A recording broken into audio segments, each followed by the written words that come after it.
Welcome to the Church Renewal Podcast from Flourish Coaching. I'm Jeremy. I'm Matt. The second phase for a church in transition is called Envisioning. After completing a church health assessment and answering the questions, where have we been and where are we now, it's necessary to answer two more questions. Who are we and where are we going? This is the phase we call Envisioning, and that's what we're going to unpack in this episode.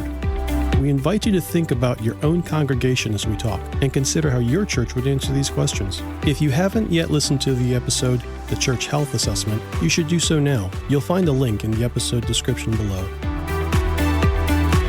We are going to continue talking through the steps, the process that you would be working through with the church, looking for a transitional pastor, really going through the process of bringing in a new lead pastor, but the process of getting there. Yep. So we're talking right now about envisioning. Envisioning is the second phase in your three-phase cycle, if you will. Right. Let's talk about the first question for you is, what are some of the speed bumps or hurdles that you've seen churches run into as they're trying to answer the question, who are we? Yeah, we talked a little bit earlier in a previous episode about a commuter church and whether that was a challenge or not. And one of the challenges that we run into is if a church self-identifies as a commuter church and they still think that's a good thing, they can definitely run into a problem. Because if that's part of their identity, then a lot of the work that they ought to lean into in the envisioning phase is actually a great challenge for them. So we'll say something like, well, you should study the demographics in your zip code. And they're like, well, but we draw from all over the city or the county or whatever. Why would we care about our zip code? And we're trying to gently push them towards, hey, love the neighbors that are right next to where you are. And that can be definitely a challenge for them. I think that the other thing is if a church is a long ways away from the plant phase of the church, like if it's been there for 30, 40 years, and the people that are there may not even remember when the church was started, they've gotten so far away from a missionary mindset, and we're trying to come and like build back that muscle. Right. It just feels really different and painful. You know, why would we do demographics? Sometimes we're into churches that are just like, I got to do demographics on government forms, and it feels odd to them, where we're trying to come and basically say, well, it's very difficult to reach your neighbors unless you know what they're like and kind of who they are and what their needs are. And so that's the process we're trying to take people through, is trying to help them figure that out. So with that one in particular, sorry to interrupt you. But I did. Do you get pushback from people who say, hey, this feels too much like marketing and this is the church, this is spiritual, we're not trying to advertise, we don't have a demographic that we're shooting for, we don't have a target market? Yeah, so sometimes we do. What we try and help them understand is these are your neighbors, and that's a Jesus category. We're just trying to help you understand who your neighbors are. We try and talk to him about, Acts 17, Paul's going into Athens. He doesn't know who his neighbors are there. So he goes in and learns all that he can about them in order to reach them with the gospel. That's why he's there. So we're trying to talk about in this question, I think, primarily how the church conceives of itself. Like, who are we, right? And so those are things like, it is broadly identity. So for a commuter church, that can be part of our identity. Right. And we're definitely going to push back to some degree on that and say, hey, this part of your makeup is actually a malformation. It's like if you've been in counseling before and someone's like, hey, you were always the oldest kid in a family where the dad got lost and you had to kind of grow up with a chip on your shoulder, and, you still carry that into adulthood, and that's not really helping you now. And it's actually you're meddling. But it's actually something that aspect of you that you do count as part of your identity, it ain't helping you anymore. Especially if you don't even see it. Especially if you don't even see it. And so sometimes we're coming in and we're saying, hey, you might know this is part of your identity, but it's not helping you at all. So broadly speaking, though, who are we? We're looking at identity. So we're looking at things like, what are the values that the church has? And sometimes the church will have their values printed in their bulletin on their website, up on the walls. See, that's exactly what I was going to say. Every church has their mission statement, their value statement, their vision statement, their statement of faith, their beliefs, their core. Everyone has it on their website somewhere. How is this not just one more rhetorical, introspective, navel-gazing session? So what we do is that we actually survey congregants, and we ask them to pick from a list of 33 biblical values. Oh, that's interesting. You have my attention, sir. And so, we ask them to pick, off this list, what are the top 5 or 6 for your church. And people really don't have too difficult of a time doing that. Then the second thing that we do, which I think is... Before you go to the second thing, all right. How did you develop this list? Where did this list come It's from? actually what's the way to put it? It's a compilation. I looked through, when we were developing this product, I looked through other work that people had done in this, and I kind of pulled together the ones that I thought, the churches that we were working with, these are the most common ones that they run into. Interesting. Yeah. Patent pending? No, I don't think I could patent that, right? But it is, and we do emphasize that these are biblical values. Yeah. And so we're trying to say, hey, this is a decent shot here out of these 33, that 5 or 6 of them are the reason, and here's the distinguishing. There's 2 things about values that are important in the way that we look at them. So we look at current values. That's the things that if you walk into a church on a Sunday and you visit it, you're going to pick up their current values. Unconsciously, Right. you will pick them up because they are embedded in everything that the church does. Okay? If you walk in and a church is, there's a church that we worked with, this just got a pastor a month ago, church that we worked with, very fun, interesting church to work with. Right. I walked in to visit on a Sunday, and this church of about 600, and their ability to use media and screens was greater than some of the mega churches that I have gone to. Wow. They were exceptional. Well, what does that tell you about the church? Well, technological adaptation was really important to them. That aspect of being a missionary in the Western world to reach modern people who were technological themselves, they had leaned into that. And that was a very clear value of their church. On Sunday, I walked into a church, and it was a poorly printed paper bulletin. It never happens. And instantly, I could see, okay, so I know that this isn't a value of this particular church.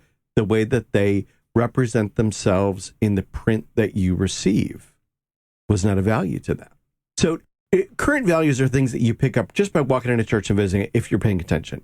And it's also maybe why I don't think I want to go back to that church. And it really speaks to the character of the church. And I don't mean the moral character. I mean yes. the actual, if you were to draw a caricature of the church, this is what would be there. You have the bulletin that says, "Welcome to Gob's house."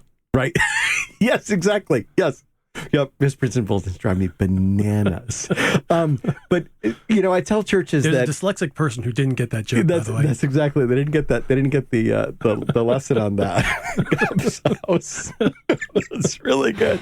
I tell churches, and they don't like this, but I still keep telling them because it's still true, even if they don't like it. What practitioners say is that when somebody experiences your church, you have 10 seconds, 30 seconds, and 10 minutes. If 10 seconds, that's when they drive into the parking lot and was the building easy to find and they find a parking spot easily. You have 30 seconds. How did they experience walking into the building? And you have 10 minutes. That's the first 10 minutes of the experience from when they find a seat onward. And that's long before your pastor started to speak. That is the experience someone has of your church. By 10 minutes in, they've decided whether they're going to be back or not. And that's before your pastor speaks. And just so that you know, they're going to lie to you when they leave. Yes, that's 100% true. They're going to say, "Oh, we're going to see you next week," and you will never see them again. You won't see them again. Right. Okay. And so, but because those values can be picked up in the first 10 minutes. That's why. And so if your current values match that of the person who's your church visitor, then there's a decent chance they'll be back if you were nice to them and the message was good. But if not, they will have picked up your current values already, and they'll decide whether they're going to come back or not. We also measure aspirational values. And I think that this is really important. I can't remember who I learned this from or if this is a genuine Matt invention. There are a few genuine Matt inventions, but this might be one of them. I can't remember, sadly.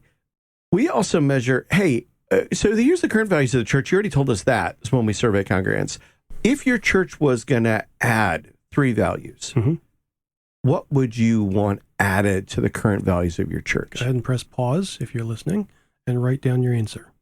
You can mail it in to info@flourishcoaching.org.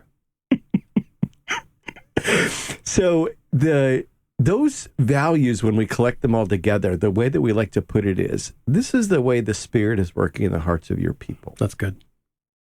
This is, when we ask them, they tell us why they're at your church. Right.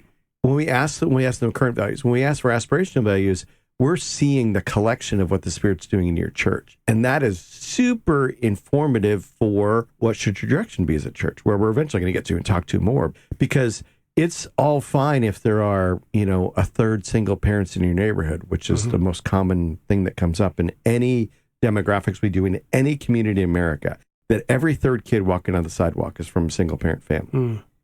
It's staggering, but it's true. It's all fine and good if that's the case, that's the demographics in your neighborhood. But if your people don't have a growing sense of wanting to value mercy in their church, compassion, it doesn't, in one sense, it doesn't really matter that all those people only have single parent families, because that's not the way the Spirit is already at work in your church. And we want to lean into the way the Spirit's already at work in your church as we work through this process together. So I know that your heart here is not to set up a great marketing campaign. Right. This is not about, I want to make sure I say this really clearly so that it's so that no one hears what you're not saying, and so that they do clearly hear what you are saying. This is not about identify your target audience and figure out how to market to them so that they have an experience that lures them in. Because the answer to that's really simple. The answer to that is, okay, the gospel is what does the work, and we're here preaching Jesus, and we're here giving a message that was once delivered to all the saints. It doesn't change. It's timeless. It is the power of God unto salvation. And frankly, whether or not I've got new paint on my walls or not is not going to affect someone's salvation. Nevertheless, what you're saying is each of these things are either hurdles or they are gates that allow someone to pass through to a point where they can be met where they are, in that seat, in that pew, wherever it might be, and be converted from a heathen into a disciple. Right. So you did know that your neighborhood was third single parenting, and that broke your heart, and you developed ministries to be with single parents. They're the most distressed people you'll ever meet. Do you think it's possible, if you loved some single parent families in your neighborhood, that some of them would be interested in knowing more about Christ because they've been loved by Christ's people? It's possible. It's possible. So as you have worked with churches through this particular step, what are some of the wins that you've seen actual churches actually gain through this step? Yeah. So I think the most exciting thing of people looking at their values, looking at their gifts, looking at their philosophy, is that they gain more self-awareness about when they interface that sense of self with, as we help them study their community, they look and they go, we had no idea. If we had known this, we would have already started to, and that's the moment you're looking for. Right? Okay. I was with a church last night, and as I was driven around the neighborhoods by the elder around the church, it's a fairly wealthy Northern Virginia neighborhood. And that local elementary school is over 60% free and reduced lunch in a very wealthy neighborhood. So what does that tell you? It tells you that the somewhat wealthy church that's there probably does not have contact with the families that are impoverished in their neighborhood. Well, what can make a difference with that? Well, this church actually, give them kudos. They've actually started doing tutoring at the school. They have a good relationship with that school. They've bent towards that. And that, I think, is awesome because they're actually trying to love their neighbors. That is awesome. Yeah. Shifting gears here a little bit. Sure. The second part of the visioning. What questions need to be answered in order to answer the question, where are we going? Yeah. So I think self-knowledge is part of it. That's why we study, gifts, values, and spiritual gifts, what's in the toolbox, and also, what's our philosophy. So, what are the things that are possible or would be valued by us? So as we think about where are we going, I think we have to merge that with what are the needs that are out there? Who are the people that are in our community, and what are their needs? Okay. Because I think that Jesus says, love your neighbors.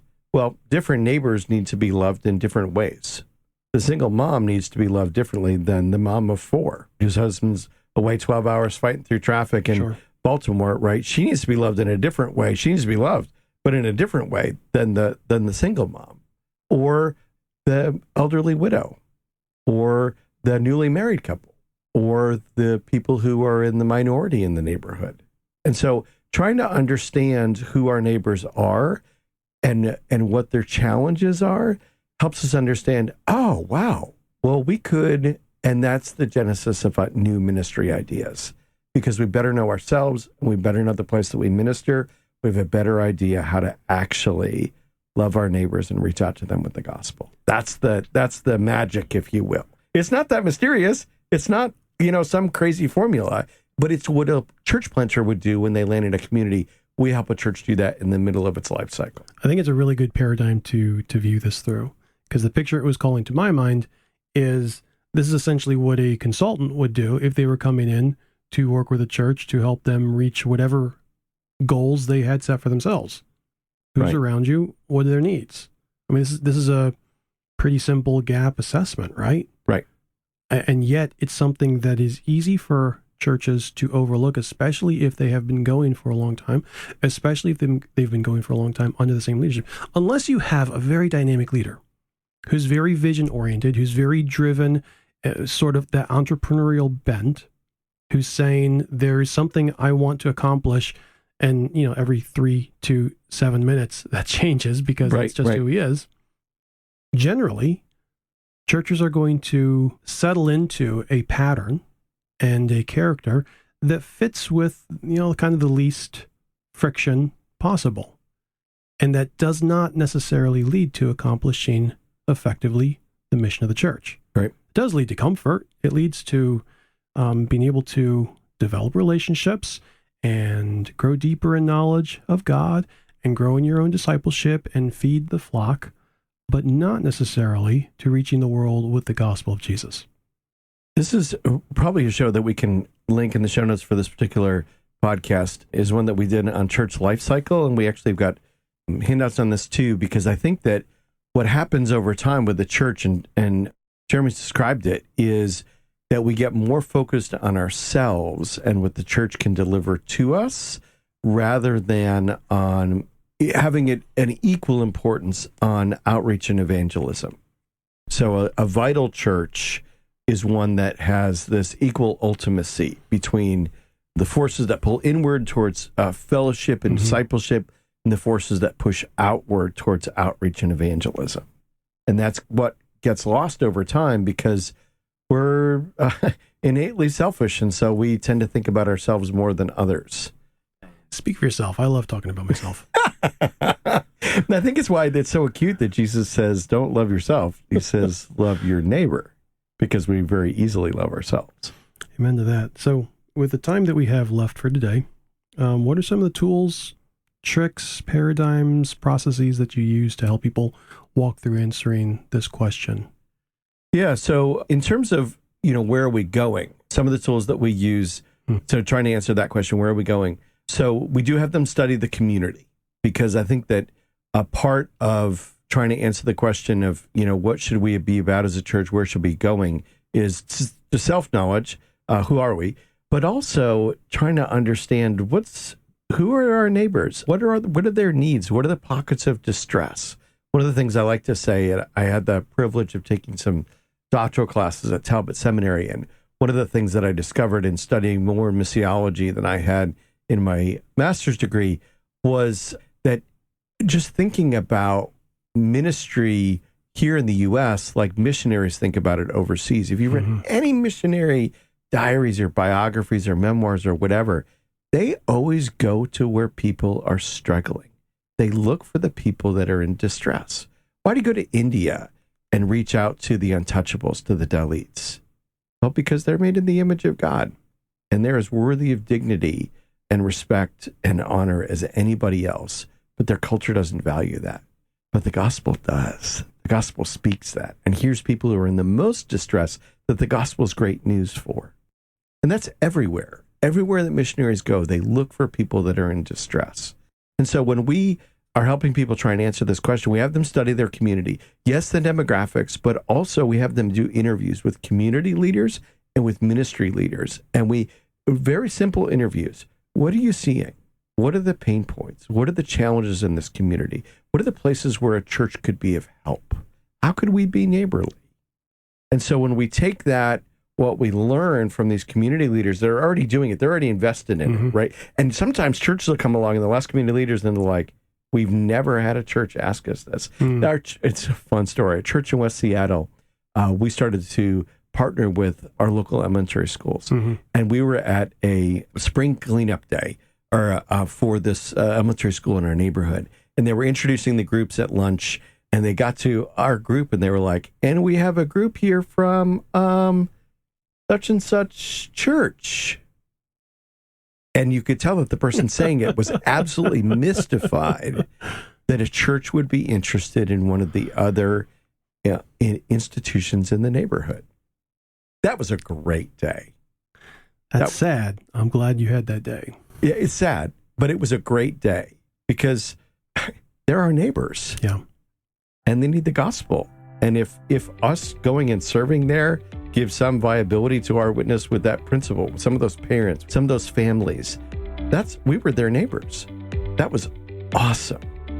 This is what Jesus meant when he said, if you do it to the least of these. This kind of least of these ministries is, if I personally were to give a critique to the evangelical church, especially the white evangelical church, it would be that the least of these ministries is an area that we have overlooked, and we have instead looked at ourselves and building ourselves up in our most holy faith, which certainly we are called to do. Sure. But we have prioritized our own spiritual growth over the work of the gospel that God has called us to as a church. And not to put too fine a point in it, but I do believe that Jesus is going to hold us accountable for that. I think he's calling us to recognize and to lean back towards him in this regard. Absolutely. He's the one who went out and said, go out into the hedges and compel them to come. That's where his heart is. So it should be where our heart is. I don't know any better place to leave it than that. Matt, thank you very much. Glad to be here. We'll talk to you guys soon. Thanks for listening to the Church Renewal Podcast from Flourish Coaching. Flourish exists to set ministry leaders free to be effective wherever God has called them. We believe that there's only one fully sufficient reason that this day dawned. Jesus is still gathering his people, and he's using his church to do it. When pastors or churches feel stuck, our team of coaches refresh their hope in the gospel and help them clarify their strategy. If you have questions or a need, we'd love to hear from you. You can find us at flourishcoaching.org, and you can reach us by email at info@flourishcoaching.org. You can also connect with us on Facebook, Twitter, and YouTube, and we would love it if you would like, subscribe, rate, or review the podcast wherever you're listening. Please share this podcast with anyone you think it'll help, and if we get a client because of a recommendation you make, we'll send you a small gift just to say thanks. And a special thanks to Bay Ridge Christian Church in Annapolis, Maryland for the use of their building to record today's episode. All music for this show has been licensed and was composed and created by artists. The Church Renewal Podcast was produced by me, Jeremy Seferati, in association with Flourish Coaching, with the goal of equipping and encouraging your church to flourish wherever God has called you.